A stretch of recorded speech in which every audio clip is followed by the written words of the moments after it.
Так, запись кетті. Так, достар, барлықтарыңызға сәлем, қалайсыздар? Біздің трейдер 2026-ға мақсаты қалай қою керек атты видеома қош келдіңіздер. Осы сабақта біз сіздерге жалпы мақсат деген не, мақсат жөнінде болып бәрін ашып, қарапайым тілдермен сіздерге түсіндіретін боламыз. Мынау видеоның качествосына қатты мән бермей қойыңыздар. Мен біртүрлі освещение түсіріп жатырмын. Самое главное, мен сізге беретін идеямды, мен беретін сутімді. Хорошо? Ал кеттік. Мақсат деген не? Мақсат деген біздің яғни жететін точка б-міз, былайша айтқанда көп адамдар бұл өмірде примерно 60% адам мақсат дұрыс қоймайды. Және мақсат қойғандағыда оған полностью өзінің шешімдерін шығармайды. Шешпейді да, былайша айтқанда мен мақсатыма жетемін дегендей ше. Сол не үшін жетпейді, не үшін мақсаттарына көп адамдар шешім қабылдаса да бірақ жетпей жатады, соны жалпы талқылап кетейік. Хорошо? Жалпы понятно, көп адамдар не доделывают, не дожимают, былайша айтқанда. Именно трейдер мақсатты қалай қою керек атты бүгін тақырыпты сол нәрсені қозғайтын боламыз. Біздің жағдайда трейдерге мынау 5 пунктпен өтіп кетейік. Мысалға, что должно быть сделано дейді. Не нәрсе орындалу керек. Мысалға, мақсатта бізде 90 күндік бір мақсат қойып, трейдингте, допустим, көп адам қояды, $2000 айына стабильно $1000, 2 миллион теңге табу керекпін дегендей ше. Бірақ негізі ондай мақсат болмау керек. Сіздерде мен 90 күн ішіне 100 шақты, мысалға 100 успешная сделка жасау керекпін, анализделген. Как это сделать? Анализ жасау арқылы және суық басыммен эмоциясыз сделка кіру арқылы. За какой срок и где это должно быть сделано? Бұл нәрсе менің графигімде, трейдинг вьюда анализ жасалған бетте жаңағыдай метатрейдер арқылы ашылған сделкам болу керек. Стоп-лосспен тейкі қойылған дегенде. Кто это будет делать?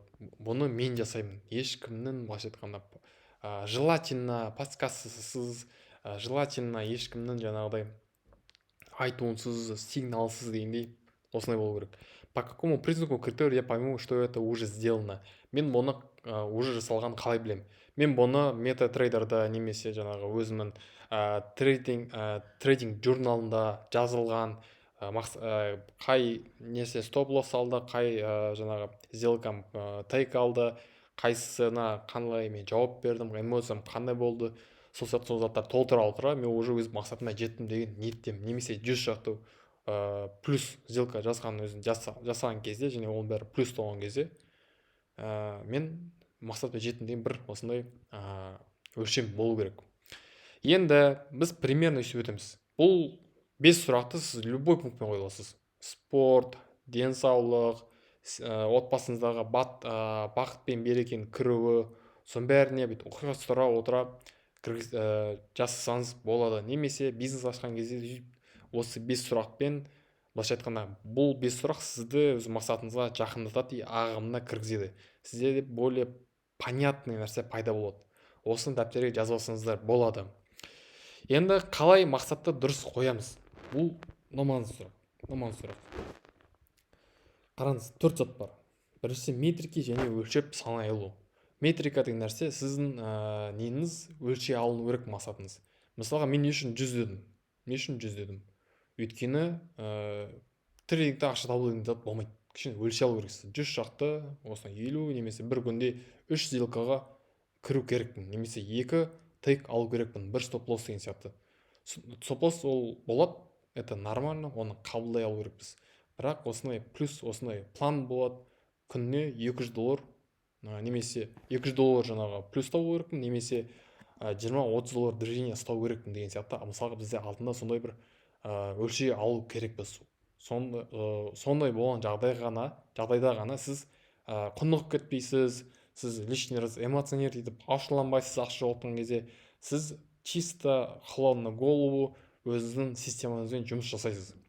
Екіншісі, себеп салдар деген зат бар. Не нәрсе себеп және не нәрсе салдар деген түсіну керексіз. Мысалға, мен трейдингте $10,000 бір айда табу керек, немесе 3 айда табу керек немесе ол не? Себеп па, салдар ма? Ол салдары. Сіз нәтижемен жаңағы управлять ете алмайсыз. Бір нәрсенің салдары ол, сіз сделкаларыңыз салдары. Сізге мақсатты қою керек себебіне қарай. Мен себебін қалай жасаймын дегендей. Нәтижесін сізге, конечно, Аллах тағала береді. Үшінші зат, прогресс пе или нәтиже ме? Прогресс деген ол жаңағыдай сіз бір орында тұрмай алға қарай жылжуыңыз. Ал нәтиже деген ол результат. Көп адамдар нәтижеге отыра, сүйене отыра мақсат қояды нәтижеге орай. Осыны мысалға, допустим, машина сатып алу керек дейді. Ол қандай машина, оған қалай барам, оны қалай табам, ол машина сатып алу үшін жаңағыдай қанша ақша жинау керекпін, қаншадан копить ету керекпін, қандай айлық план болады, сол туралы қозғалмайды. Так что сіздің миыңыз ол затты түсінбейді. Сондықтан нәтижеге сүйене отыра сіздер мақсат қоймаңыздар. Және де мысалға көп адамдар айтады, мен успешный трейдер болғым келеді дейді. Ол нәтиже, продукт. Ал прогрессте мен күнделікті осындай жаңағыдай успешный трейдер болу үшін осындай заттарды атқару керекпін деген задачалар, процедуралар жазылмайды. Ол есептелінбейді. Көп адамдар оны учитывать етпейді. Сондықтан нәтижесінде ол адам не істейді? Шорт па, лонг па, no bit bot, no не нәрсе деп әрбір адам телеграм каналында подтверждение іздеп өзін бір не істеп көңіл күй түспесін деп басқалармен эффект алып болып жүреді. Ол қате, достар. Сондықтан сіздің мақсатыңыз прогресске негізделген бе, әлде нәтижеге ғана сүйенген ба? Соны, достар, жаңағыдай ескере отырыңыздар. Процесс және қазіргі момент деген бар. Көп адамдан байқадық біз, адамдар группаларда отырады, сіздер отырасыздар да, плюста болам, біреудің бетіне қарап отырасыздар, біреу не дейді екен, біреу қалай дейді екен. Оның нәрсе болмау керек. Сіздерде процесс қазіргі момент дұрыс пайдалану үшін қазіргі моментте білім қолау керексіздер, опыт жинау керексіздер. Егер сіздерде стоп-лосс тастаса, немесе слип болған жағдайда, ол не үшін болды, ол не себептен кірдім деп, не себепті олай болды деген сабақ алуларыңыз керек. Өздеріңізге более побольше отчет беру керексіздер. Любой жағдайда, даже, допустим, қазір, например, отбасыға байланысты. Мен, мысалға, жаңағыдай отбасым мерекесін жақсы бақытты өмір сүреміз келеді дейік. Бірақ қазіргі моментте мен не істеп жатырмын? Мен үйді таза ұстап жатырмын ба? Мен осы үйдің комфортын, ауа райын дұрыс контроль етіп отырмын ба? Бала шағамды дұрыс тәрбие беріп отырмын ба? Немесе инстаграм скролл етіп отырмын ба? Просто басқа бір видеосын қарап, басқа звездаларды қарап отырмын ба? Блогерлерді қарап отырмын ба деген вопростар сізде туындау керек. Сондықтан да қазіргі моментті, процессті дұрыс қолдана біліңіздер әрдайым. Бәрі осознанностьтан басталады. Сол кезде ғана сіздер мақсатты дұрыс қоя білесіздер, достар. Мақсаттарыңызға осознанно, пошагово дұрыс жылжитын боласыздар.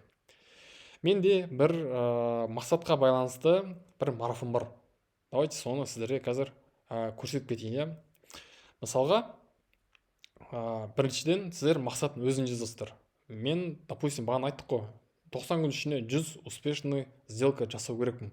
Сол кезде сіздер 100 деген затты кезде 001 минутта аша бермейсіздер да. Сіздер кәдімгі өздеріңіздің осознанно өзіңіз деңгейдегі бір лотмен ашасыздар.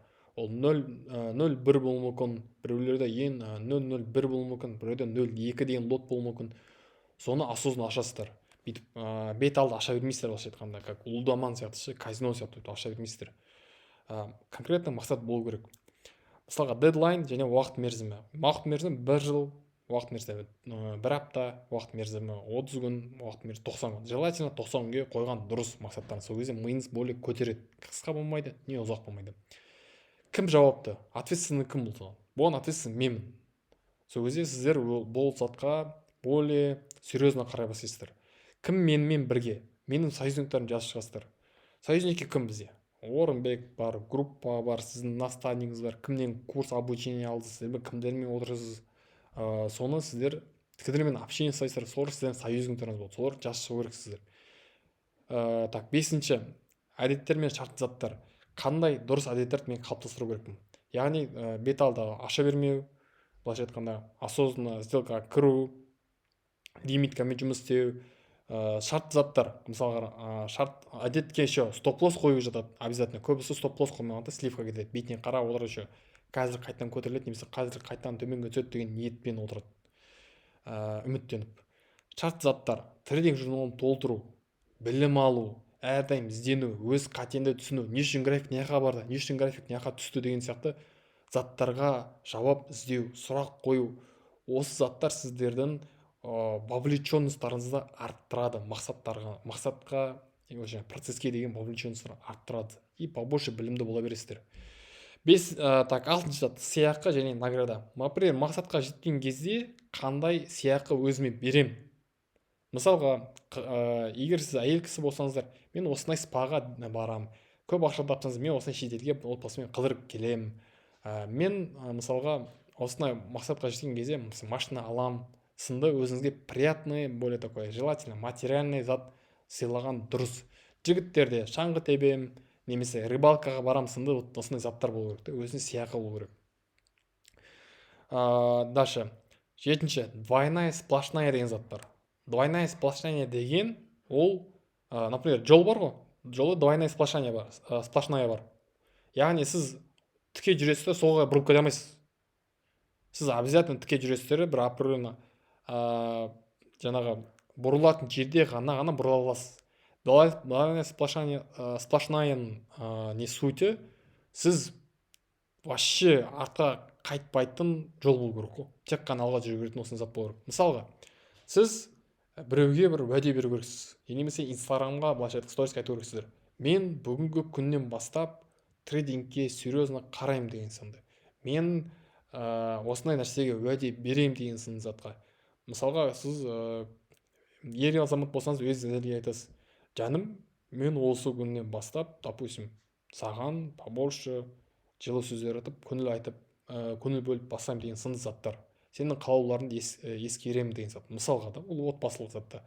Спортта мен обязательно просто тренировка барам.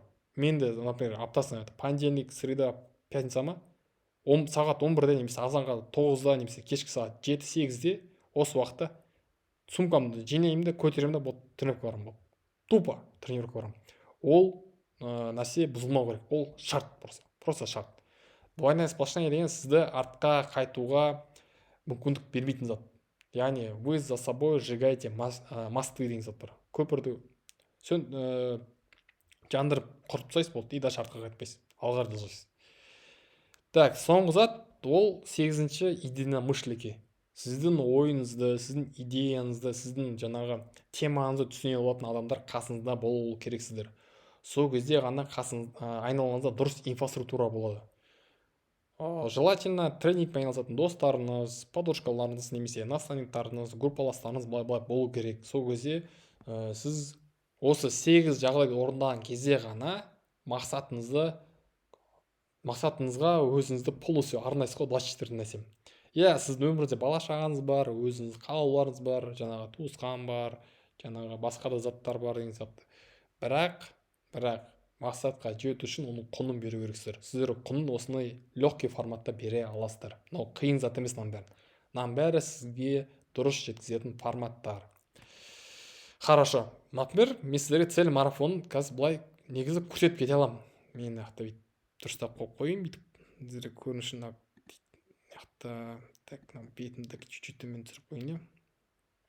Мысалға, мен жазғамды цели трейдинг 100 успешный сделка жасау. Дедлайн, типа, 12 емес, давай бедейік 0,3 деке, типа, наурыздың 0,3. Ойбай. 0,3. Ответственный кім? Арнат. Союзники кім менде? Наставник, например, Орынбек, Елжасым, Әсем, Аслан деп жазып қоям. Менімен жақсы араласатын адамдар прям да. Және группа, например.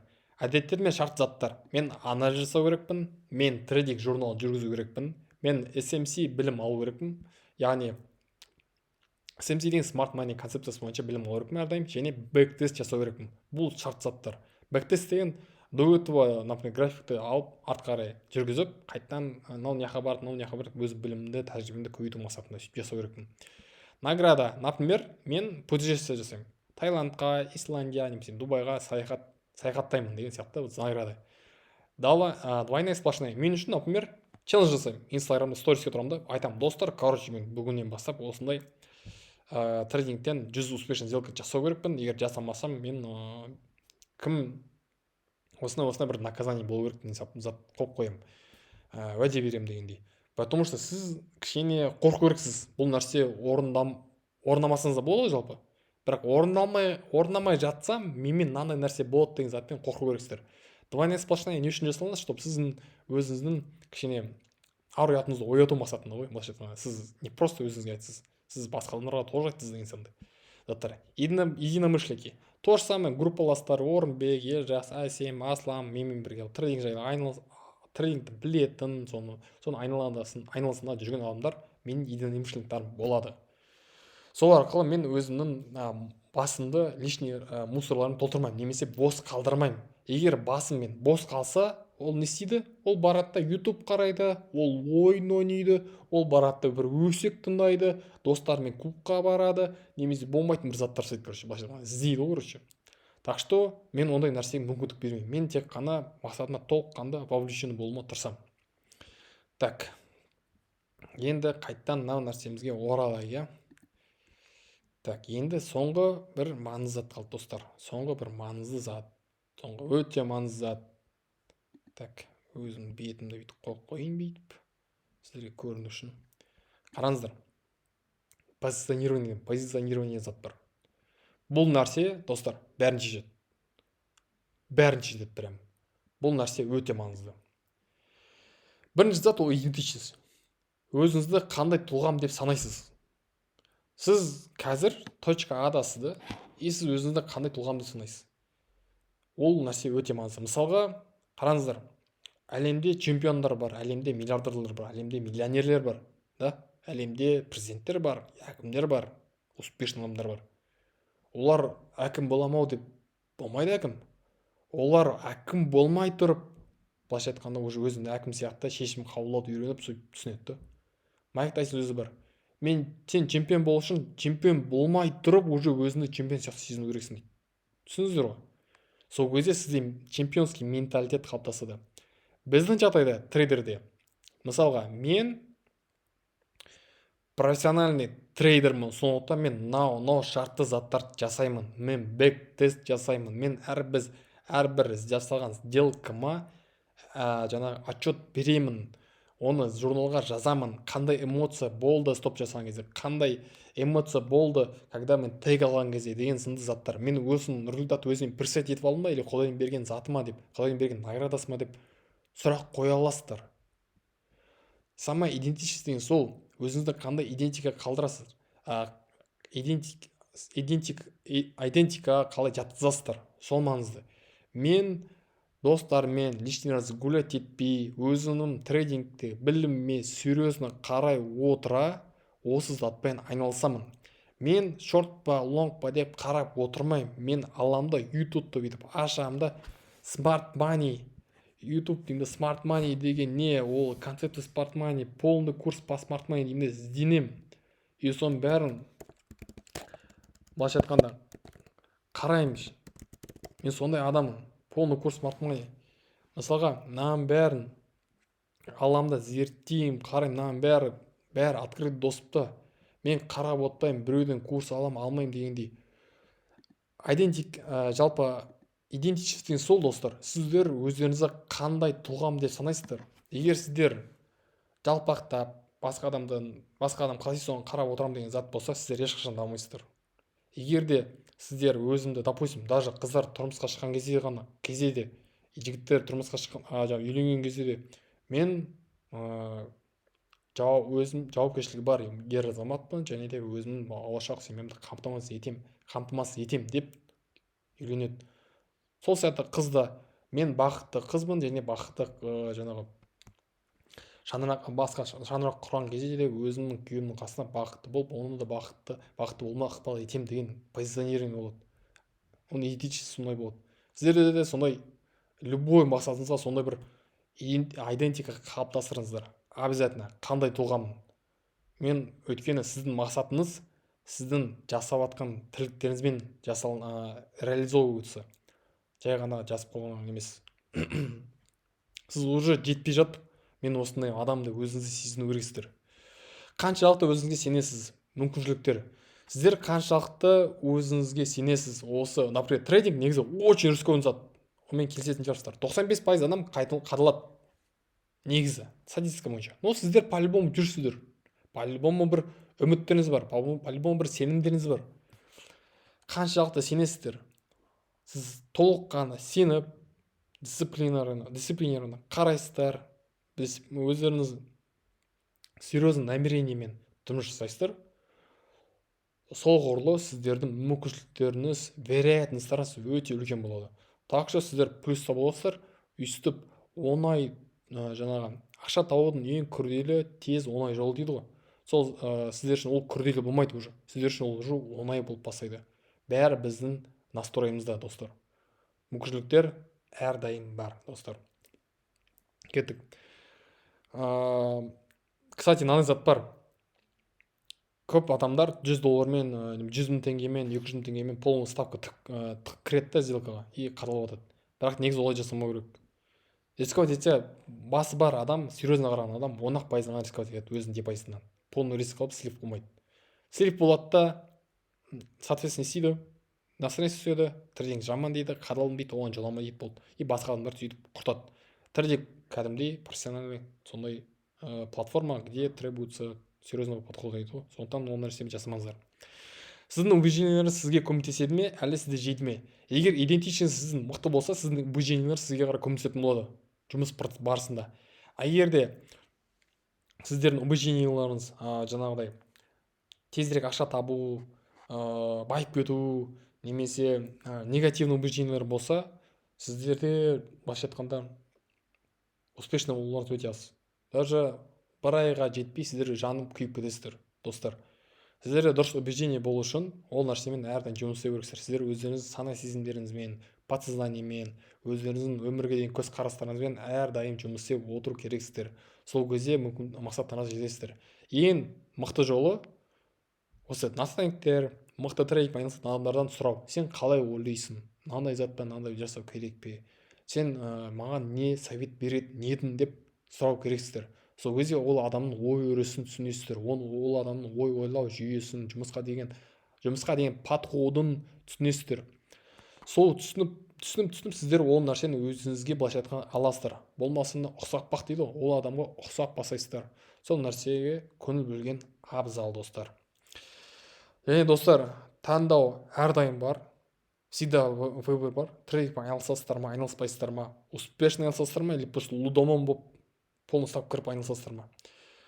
Немесе мен $100 жасам жетеді, $2,000 ғана тапсам жетеді дейсіздер ме? Шектеу тек мида ғана. Сіздің қолыңыздан бәрі келеді. Анау адамда екі қол, екі көз ба? Сіздер екі қол, екі көз. Ол адам ойланып, дисциплинированный бола алды ма? Яғни сізде дисциплинированный бола аласыз, сіздің де қолыңыздан ол нәрсе келеді. Жай ғана ол нәрсеге тырысу керек. Біздің группада трейдинг өсті 50 жастан асқан, 50-ге жақындап қалған әпкелеріміз, апайларымыз бар, тәтелеріміз бар, үлкен ағаларымыз бар.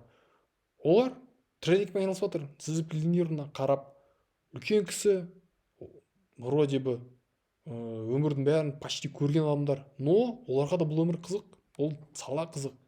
Олар бұған полный серьезно қарағандықтан өз пландарын орындайды және табысты болып бастайды. Ол кісілердің қолынан келген кезде қалай ғана сіздің қолыңыздан келмейді. Сіз өз өміріңізді әрдайым өзгерте аласыз. Осындай заттар сіздің өміріңізді жетілдетеді және сізді әрі бақытты, әрі күш қуатты, мықты мұсылман қылады. Так что, достар, трейдингке келдік пе, серьезно подходу керек. Мақсат қойыңыздар, алға қарай ұмтылыңыздар, сөйтіп процесте кайфовать етіңіздер. Просто кайфовать етіңіздер. Сіздердің болған мен Ілияс Арнат, бізбен бірге трейдинг өз каналы.